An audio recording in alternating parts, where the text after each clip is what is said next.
One of my favorite books as a kid was a gem called Cloudy with a Chance of Meatballs by Judy Barrett. It has since been made into an animated movie. The gist is that in one special town, instead of regular precipitation like rain and snow, food falls from the sky. That's a dream scenario if you ask me. Well, today, it's a little overcast. And you know what? There's a 100% chance of meatballs. I want to start off by saying that your meatballs are great. Your grandmother's meatballs, they're wonderful. The meatballs at the red sauce joint down the street, some of the best around. But look, we can always improve, right? So no disrespect to the meatball pros out there, but I've got a slew of meatball tips and techniques, and I guarantee at least one of them will make your meatballs more flavorful, more succulent, more tender, or just a whole lot easier to prepare. If you're gonna go all out and make the ultimate meatballs in marinara, do yourself a favor and make a big batch. What I'm about to show you serves 12 people. You can serve it all at once for an epic party or freeze leftovers, so any day can be meatball day. Okay, let's start with the meat of the matter. A lot of recipes call for meatloaf mix, which is typically a combo of beef, pork, and veal. Meatloaf mix tends to vary in grind size, quality, and ratios, so we like to make our own. We use a 2-to-1 ratio of relatively fatty 85% ground chuck to ground pork, and then actually skip the veal entirely in favor of pure gelatin. The idea is that beef and pork supply lots of fat and flavor, and that veal is a rich source of relatively tender collagen that breaks down into gelatin. Veal doesn't add much flavor. It's expensive, and it can be hard to find. Powdered gelatin gives us all of the functionality without any hassle. And what functionality is that, you ask? Water holding capacity, of course. Gelatin can absorb and trap about 5 times its own weight in water. You've seen gelatin work its magic in Jell-O. Jell-O.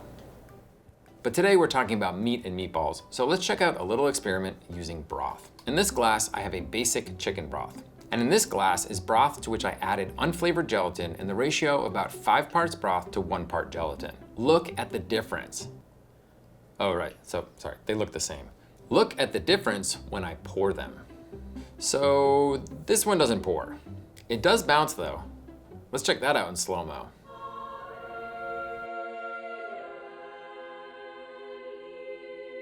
Besides being very cool to look at, why does this matter? Well, gelatin is a game changer in a ground meat mixture like meatballs, where it binds up the free water that's typically released from the meat during cooking. It keeps the meatballs juicy instead of letting them run dry. So we've got beef, pork, and gelatin. Let's move on to the panade. A panade is a liquid and bread paste that's often folded into ground meat before shaping it into meatloaf and meatballs. Good Italian-style meatballs should be tender enough to cleave easily with a fork, not rubbery like one of those Spalding high-bounce balls. Incorporating a panade into the meat mixture is key to getting this texture. The starch in the bread absorbs liquid to form a gel that lubricates the meat, keeping it moist and tender, and preventing the protein molecules from linking up into a tight matrix. And its effectiveness is hard to overstate. Check out this experiment. I made 2 batches of meatballs, one with a panade and one without. This one is made without a panade, and you can see it's just dense and hard to push a fork through. It's more like a well-done burger than a meatball. And I think we can all agree that a well-done burger is a much worse food than a meatball. This one includes a panade. It is plush, fork tender, and just so much nicer to eat. Now the best part is that a panade is a cinch to make. You can make a panade with any kind of bread or breadcrumbs and any liquid. Milk, water, broth, even orange juice. Okay, maybe anything but orange juice. For meatballs, I like a combination of panko and buttermilk. The coarse, crunchy Japanese breadcrumbs don't contribute much moisture of their own, so they're highly absorbent. And the acidic buttermilk adds pleasant tang while also helping to tenderize the meat.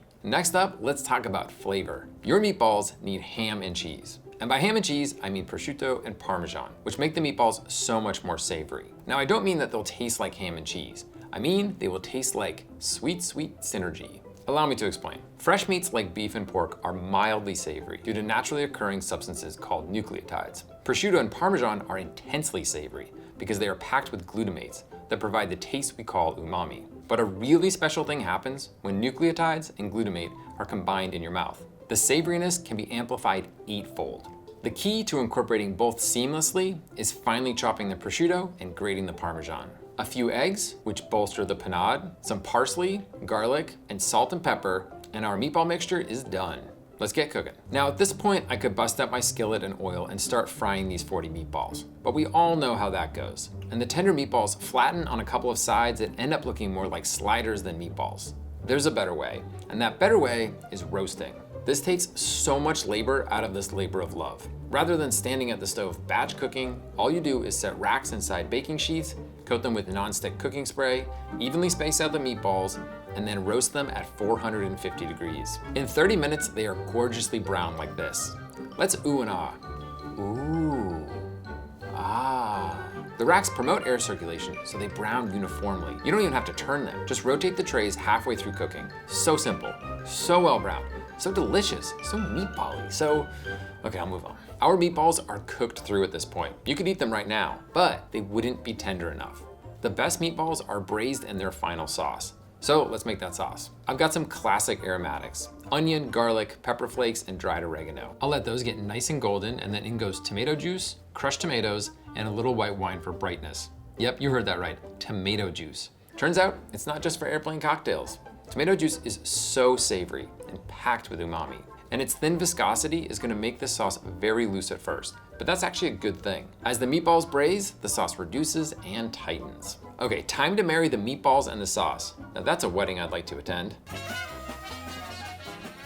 I'm not just gonna warm them up in the sauce. I'm going to braise them for a full hour. Braising in the oven is hands off and the heat circulates evenly around the pot, so food cooks gently with no risk of scorching. That might seem like a long time, but it's important for two reasons. First, a long braise allows for plenty of flavor transfer between the meatballs and the sauce. Each one will get better. And the second one might surprise you. While we are using ground meat, which is naturally tender, both the beef and pork are made from tough, collagen-rich cuts. Long cooking a ground meat mixture like this helps the collagen break down into gelatin. The meat gets even more tender, and we get more gelatin. And after watching our broth bouncing around, we all know that gelatin is our best friend. No, seriously, I turned him into a friend.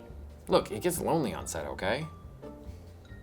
The end result of this long braise is succulent, ultra-tender meatballs. While that was happening, I took the liberty of boiling up just a small amount of spaghetti. Let's add our quiver to the touch tender meatballs and ladle on our savory sauce. And let's hit it with a little extra grated Parmesan. Oh man, it is time to dig in. The marinara has this full gravy-like body that coats the pasta perfectly. The meatballs, honestly, are unbelievably good. So succulent, so flavorful, you know what, I'm just gonna stop talking, because this is undeniably how to eat meatballs. Thanks to Test Kitchen alum Andrew Janjigian for unlocking all of these meatball and marinara secrets. Who's got more secrets for me? I promise I won't be able to keep any of them. Leave all of your meatball intel in the comments below, and don't forget to hit subscribe and thumbs up. I really love making this show for all of you, so thank you so much for watching. I'll see you next time.